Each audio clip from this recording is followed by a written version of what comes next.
যে ডিম কেন পারে না কবুতর, 2-3 মাস আগেও পারতো বা 2 মাস আগেও পারতো, এখন কেন পারতেছে না, তাদেরকে আমি বলবো প্রথমত আপনার ওই কবুতরকে 100% লিভার টনিক খাওয়াবেন একদিন। ঠিক আছে, যেহেতু কবুতর একটা ছোট প্রাণী, তো এই প্রাণীকে লিভার টনিক খাওয়াবেন।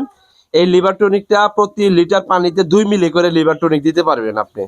যেদিন আপনার কবুতরকে কৃমির ডোজ করাবেন তার আগে এই কবুতরকে লিভার টনিক খাওয়াবেন। আচ্ছা, লিভার টনিক যে কোনো কোম্পানির হোক, যে কোনো মেডিসিন যে কোনো কোম্পানির হোক, সেটা ম্যাটার করে না। ম্যাটার করে আপনি কি গ্রুপ খাওয়াইতেছেন, কোন ধরনের মেডিসিন খাওয়াইতেছেন, সেটা ম্যাটার করে। তো যাই হোক, লিভার টনিক 1 দিন অথবা 2 দিন আগে চালাবেন। চালানোর পর আপনি প্যারাভেট নামে মেডিসিন দ্বারা আপনার কবুতরকে আপনি কৃমিমুক্ত করতে পারেন।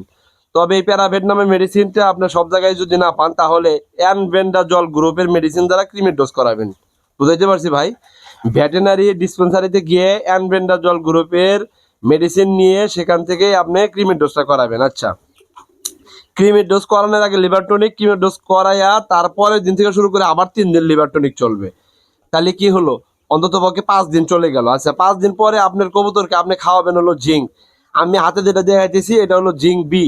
জিঙ্ক বি কেন খাওয়ানোর একটা উপকার আছে, সেটা হলো এটার সাথে জিঙ্কও আছে এবং ভিটামিন বি কমপ্লেক্সও কম্বাইন করা আছে, যার কারণে এই মেডিসিনটা একটা মেডিসিনই খাওয়াইলে 2টা মেডিসিনের ব্যাকআপ একত্রভাবে পাওয়া যায়। এই জন্যই জিঙ্ক বিটা খাওয়াবেন।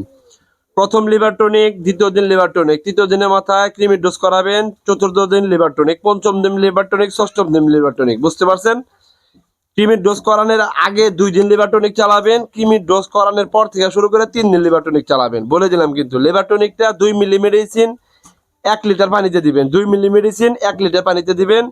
আর প্যারাভেট নামের মেডিসিনটা 1 গ্রাম পাউডার 1 লিটার পানিতে দিবেন। দিয়ে ওই যে পানিটা ভালোভাবে মিশিয়ে তারপরে 10 মিলি করে ওই মেডিসিন যুক্ত পানিটা 10 মিলি করে মেডিসিন যুক্ত পানিটা আপনার কবুতরকে খাওয়াই দিবেন। তারপরে থেকে 3 দিন আবার লিভার টনিক সেম নিয়মে চলবে। 2 মিলি মেডিসিন 1 লিটার পানিতে গেল। যাওয়ার পরে জিঙ্কটা চালাবেন 3 দিন। এই জিঙ্ক বিটা চালাইলে সব থেকে ভালো। এটা 3 দিন চালাবেন। প্রতি 1 লিটারে প্রতি 1 মিলি করে মেডিসিন দিবেন। এটা যেহেতু কম্বাইন করা, তাহলে যদি পরিমাণ বাড়াইয়া দেন সেক্ষেত্রে আপনার কবুতরটা লিকুইড পায়খানা করবে, মানে পানি পানি পায়খানা করবে। বুঝতে পারছেন? এতে করে ডিহাইড্রেশন আসতে পারে। তো যাই হোক, এটা গেল প্রতি 1 লিটারে 1 মিলি করে মেডিসিন চলবে টানা 3 দিন। আচ্ছা, এভাবে করে আলটিমেটলি আপনার 10 থেকে 12 দিন চলে যাবে। তারপর হচ্ছে হলো এই যে vitamin A, D, C, E, এটা যখন আপনার কবুতরকে দিবেন, প্রতি 2 লিটার পানিতে 1 মিলি করে মেডিসিন দিবেন। চেষ্টা করবেন গরম আবহাওয়ার ভিতরে না দেওয়ার জন্য, ঠান্ডা আবহাওয়ার ভিতরে দিলে রেজাল্ট সব থেকে ভালো, যেহেতু এগুলো সব গরম খাবার, গরম মেডিসিন। বুঝতে পারছি? তো এই বিষয়গুলো মাথায় রাখবেন। এভাবে খাওয়াবেন। 1 মিলি মেডিসিন 2 লিটার পানিতে দিবেন, একটানা 3 থেকে 5 দিন খাওয়াইতে পারেন।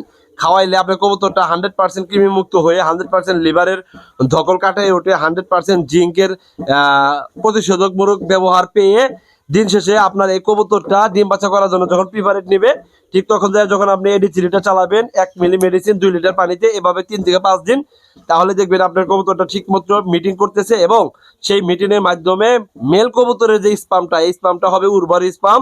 এই উর্বর স্পামটা যখন ফিমেল কবুতরের ভিতরে পুশ করবে, ন্যাচারালি যখন পুশ করবে মিটিং এর মাধ্যমে, ঠিক তখনই আপনার কবুতরটা ডিম পারবে এবং সেই ডিমটা হবে 100% উর্বর একটা ডিম। সেই ডিমে ব্লাড আসবে এবং সেই ডিম থেকে যে বাচ্চাটা হবে, বাচ্চার গ্রোথ পারফরমেন্স হবে ভালো।